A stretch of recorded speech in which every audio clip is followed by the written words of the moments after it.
The defense of our national interest, as indeed the solution of any problem, rests ultimately in our own hands. But the very gravity of the situation demands that we do not speak or act in anger or in haste. It is a time for alertness, not only of our defense forces, but of all our people. In the last few months, the world has witnessed the courage, dignity, and self-restraint with which we have faced this challenge.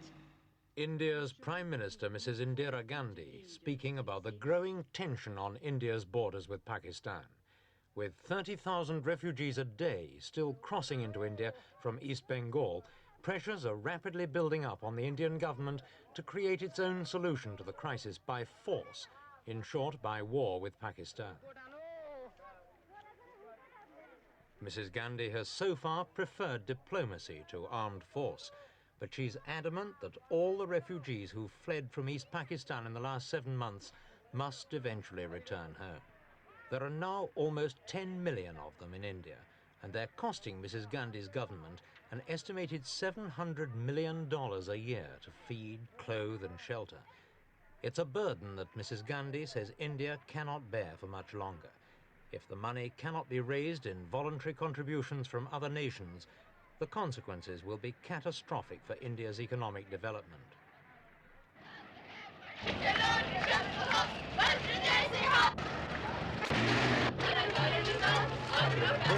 Organizations stages a noisy demonstration to raise funds for millions more Bengalis who are thought to be starving in East Pakistan.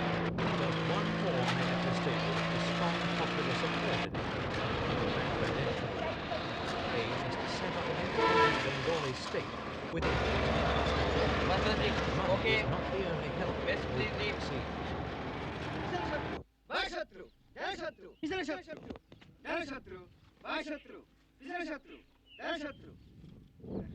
These young men are recruits to the Mukti Fauj, or Bengal freedom fighters.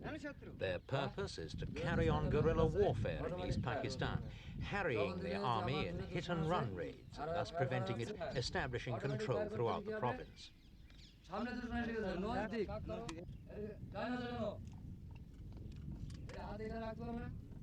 The Mukti Fauj and another guerrilla organization, the Mukti Bahini, say they've killed 20,000 Pakistani troops since April.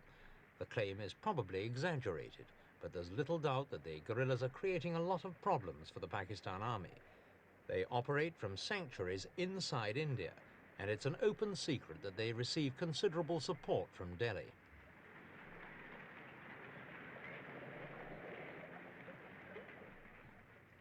The big problem facing Pakistan is how to punish the guerrillas without violating Indian territory. The Pakistani representative in the United Nations has repeatedly denounced Indian support for the rebels and has even claimed that regular Indian forces have been seconded to them to provide leadership and expertise for a variety of sabotage activities in East Pakistan. This outburst was typical of many.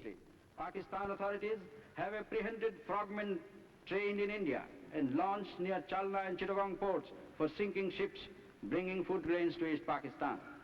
The frogmen were given limpet mines by India and trained in their use. By indulging in sabotage of food ships, India is trying to create conditions of famine for 75 million people of East Pakistan to fulfill its own political objectives.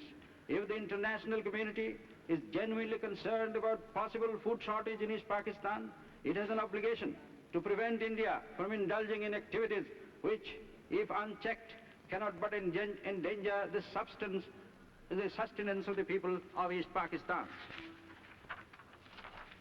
It is now for the world community and for the United Nations in particular to prevent another conflagration which would be catastrophic for South Asia.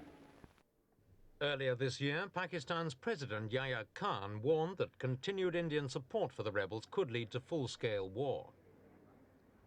I'm not looking for war. I'm trying to avert it by showing a lot of patience. But there's a limit to our patience too. So we're very close to it. The circumstances that prevailing today in the subcontinent are very volatile, they're very explosive, they're very dangerous. I think it's basically due to great amount of patience that I'm showing and my government is showing that we are not at war already. But I hope to God the war doesn't come, because it's not going to suit us, not going to suit the Indians. It's not going to suit anybody. So I'll persistently try avoid war. But again, as I told you before, I'm equally going to make it very clear that if war is forced on us, through a means of some action in East Pakistan, an attack on East Pakistan is an attack on Pakistan as a whole. And there shall be a war then. And I don't think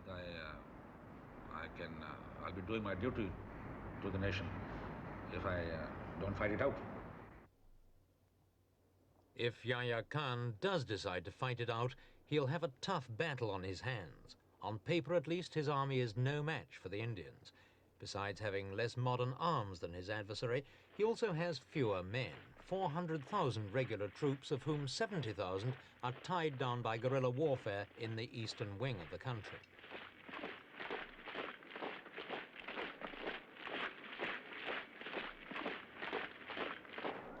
The Indian army, on the other hand, is the fourth largest in the world, numbering nearly 1 million regular troops. There's also an additional reserve of 600,000 men if needed.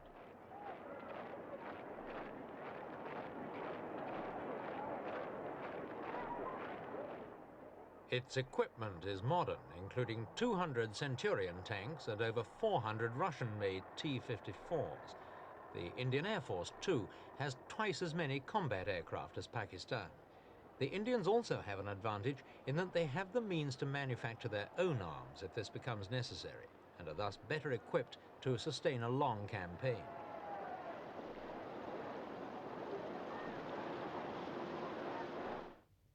This map shows the present deployment of forces in the subcontinent. Of India's 27 divisions, 7 are permanently stationed on the northwest frontier with China, and another 3 are assigned to similar border duties in the east.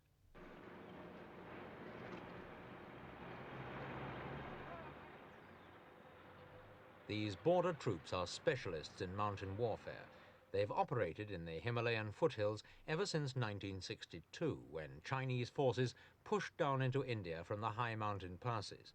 Because China has said it will support Pakistan in any conflict with India, it's unlikely that these troops could ever be withdrawn to help the rest of the Indian army. The remaining Indian forces are deployed along the frontiers with East and West Pakistan, directly confronting the Pakistani army. 10 Indian divisions face 9 Pakistani in the west, and a further 7 face 5 Pakistani divisions in the east. It's in this sensitive area that most of the border incidents have occurred this year. Given this disposition of forces, how could war break out? Well, the theory most frequently put forward is that escalating border incidents in the east may finally drive Pakistan to open up a second front in the west with a drive against Kashmir. This would reopen an old wound in Indo-Pakistan relations and put the clock back 6 years to 1965.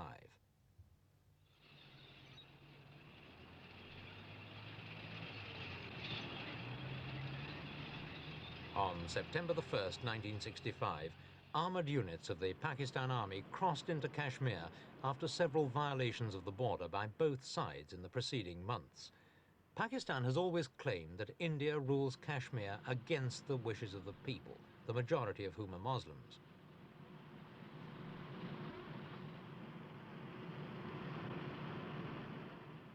Within a week, Indian troops had crossed into West Pakistan at 3 points, and fierce fighting ensued on all fronts.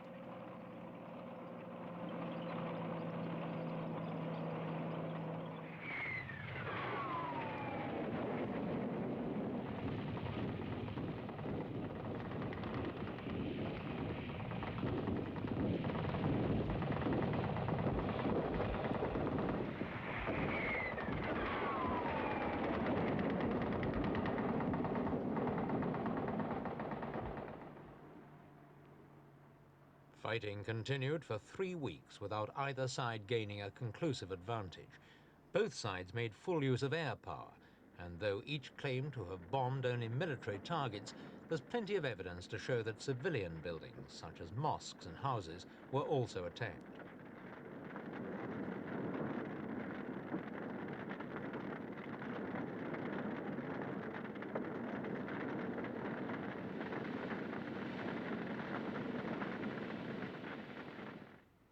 These buildings in Rawalpindi, the administrative capital of West Pakistan at the time, were reduced to rubble by Indian planes.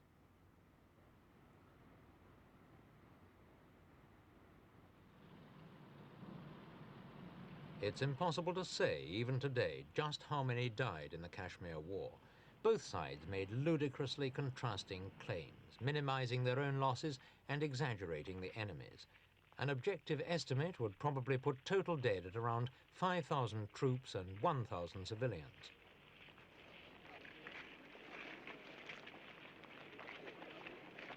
When both sides finally accepted a ceasefire, the military situation was a stalemate.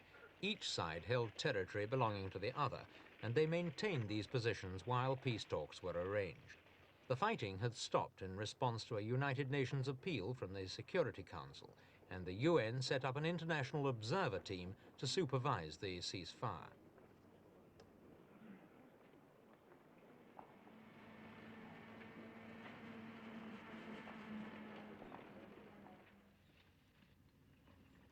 But the real diplomatic initiative to end the war came not from the UN, but from Moscow, where Soviet Prime Minister Mr. Kosygin offered to mediate between the contestants. In January 1966, at a meeting in Tashkent, he persuaded India and Pakistan to withdraw to their pre-war positions. The Tashkent Agreement was a diplomatic coup for Mr. Kosygin at the time, but the role of honest broker is one he won't be able to play again this time.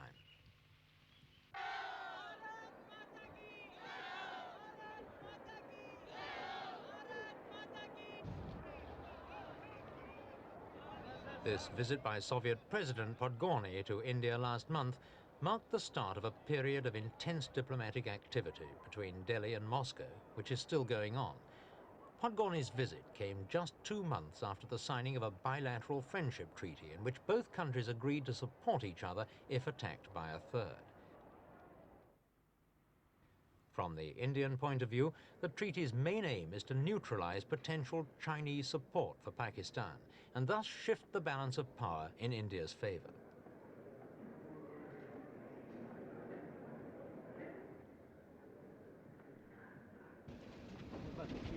Hard on the heels of Podgorny came a high-powered military delegation led by the chief of the Soviet Air Force, Air Marshal Kutakov. His purpose to assess at first hand India's defense needs in the present situation.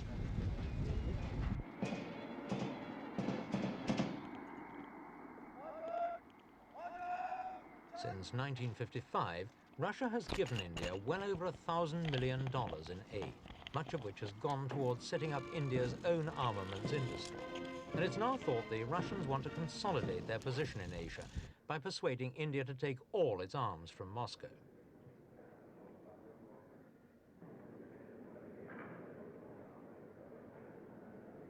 From Pakistan's point of view, the stand taken by China is crucial to the outcome of any war with India. Since the present crisis began, the Chinese have offered President Yahya $80 million worth of immediate aid. They've also promised support in the event of any attack on Pakistan. But just what kind of support this will be is anyone's guess.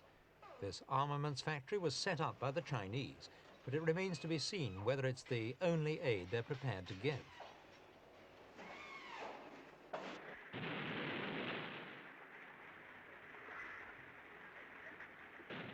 Mock bombs explode in Old Delhi, the signal for the start of a major civil defense exercise in the city.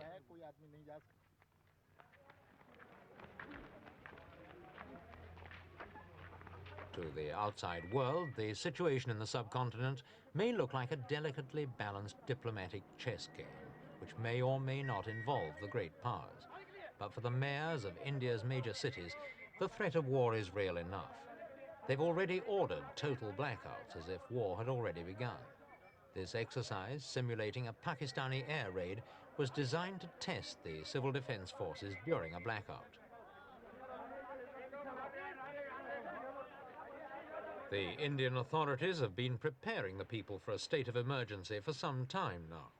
Mobile blood banks have been set up on the streets of Delhi, and the overwhelming response from volunteer donors reflects just how much the subject of war is on people's minds.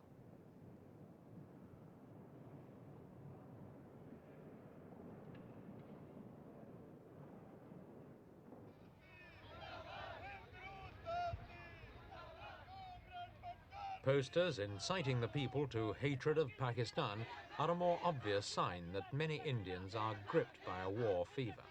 But full-scale war hasn't broken out yet, and there are many others in India who hope it never will.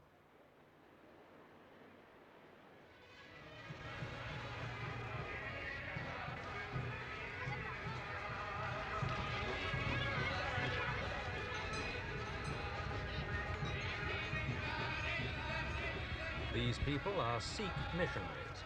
At this time of year, they always hold their annual parade in the streets of Delhi to promote peace and understanding throughout the world.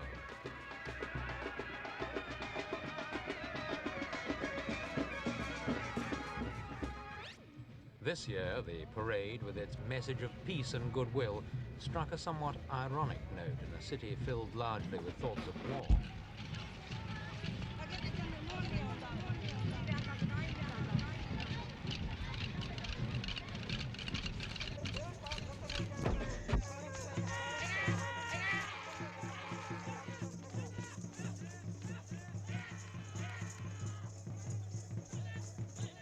The Sikhs, of course, are not the only people who are still urging peace.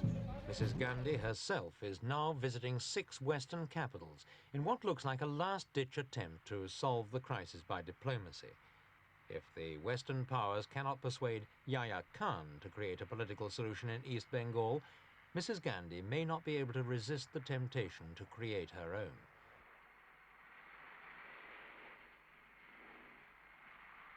When she was in London, we asked her if there were any circumstances in which she might attack Pakistan.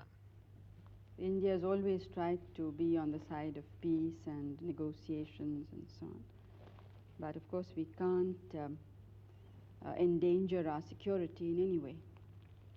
Do you frankly expect to see war with Pakistan soon? It does look to many people as if it's inevitable.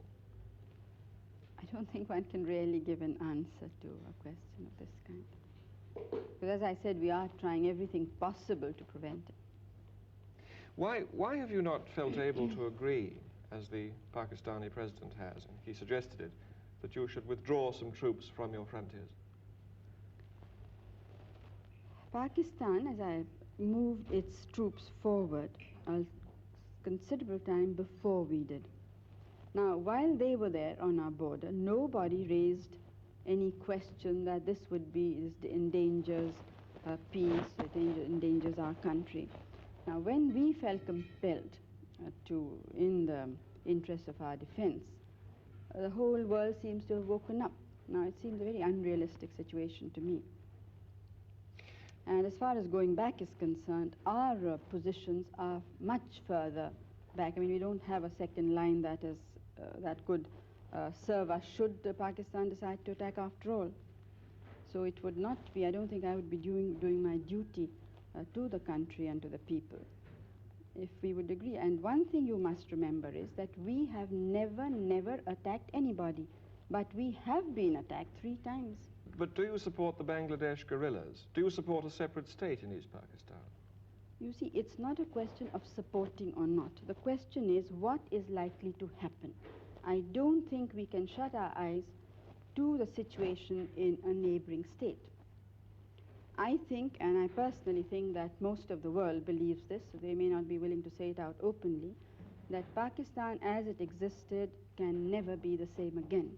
But don't you think the situation on your frontiers might be less dangerous if you personally were to meet Yahya Khan, so that you understood each other's positions more clearly? Have you read some of Yahya Khan, the president's speeches and interviews? Yes. Well, and do you still think it would serve a useful purpose? Maybe you would understand each other's positions on the frontier better. You'd understand why your troops are stationed there. No, I understand it perfectly well. There's absolutely no doubt in my mind.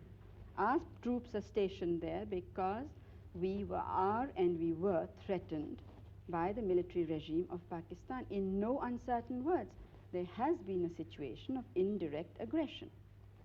And I don't think that you could point out to me any other head of government who in the present circumstances would have been so restrained, when the entire country is not restrained. I mean, it was great difficulty that we are holding the situation. And then what we get outside is to equate us with a government which has killed more than 1 million people, which has created conditions of barbarity which I don't think the world has very seldom seen. Perhaps against the Jews in Hitler's time, but I don't think in any other time of history has this sort of thing been witnessed. Do you see yourself somehow being drawn into this, being involved in this in some way that you might have to intervene in East Pakistan? Out of humanity, almost.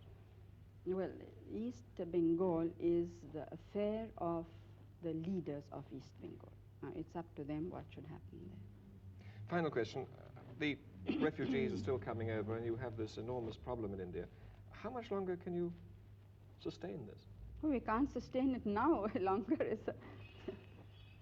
It's now for some months it really has been something that's, water going higher and higher. What are you going to do about it? But something will have to be done. One thing I must say, that I'm absolutely determined that all the refugees of all religions must go back. We are not going to absorb them in our population. Would you have necessarily put them back by force? Well, I'm not jumping bridges before I come to them, but I'm only sure of this, that they have to go back.